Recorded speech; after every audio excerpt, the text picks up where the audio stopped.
দক্ষিণ চব্বিশ পরগনা কাকদ্বীপে মাথা কাটা মা কালীকে অ্যারেস্ট করল পুলিশ। দেখুন সেই ভিডিও।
দর্শক, শুভেন্দু অধিকারী এই বিষয়ে পোস্টে কি লিখছেন শুনুন বা দেখুন।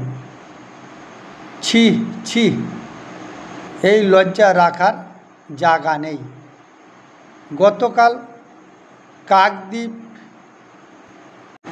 বিধানসভার সূর্যনগর গ্রাম পঞ্চায়েত এলাকার উত্তর চন্দ্রপুর গ্রামের পুজো মণ্ডপ থেকে মা কালী প্রতিমার মাথা কেটে নিয়ে চলে যায় জিহাদিরা। রাজ্যের প্রশাসন যথারীতি তৎপরতার সঙ্গে ঘটনা চাপা দিতে সব রকম প্রয়াস করে। পুলিশ প্রথমে গ্রামবাসীদের ভয় দেখিয়ে মন্দিরের দরজা বন্ধ করলেও গ্রামবাসীদের সম্মিলিত প্রতিবাদে মন্দিরের দরজা খুলতে বাধ্য হয় পুলিশ। দুষ্কৃতীদের ধরার চেষ্টা না করে পুলিশ গ্রামবাসীদের দমন করার এই অপচেষ্টা করায় হিন্দুরা জেগে ওঠে ও সংঘবদ্ধ হয়ে প্রতিবাদ আন্দোলন শুরু করায় পুলিশের ওপর মহলে বিড়ম্বনা সৃষ্টি হয়। কয়লা মামলায় 5 বার ইডির তলব পাওয়া নির্লজ্জ বেহায়া সুন্দরবনের পুলিশ জেলার সুপার কোটেশ্বর রাও কয়েকশো পুলিশ নিয়ে মা কালীর ভাঙা মূর্তিকে প্রিজন ভ্যানে তুলে নিয়ে পালালো। কাকদ্বীপের হিন্দুদের সংঘবদ্ধ লড়াইকে কুর্নিশ জানাই শুভেন্দু অধিকারী একথা তার পোস্টে লেখেন। তাহলে দর্শক, মা কালীকে কি শেষ পর্যন্ত পুলিশ অ্যারেস্ট করে নিয়ে গেল? তা না হলে আসামির ভ্যানে তুলবে কেন? রয়্যাল স্টার টিভি, আমি সঞ্জিত।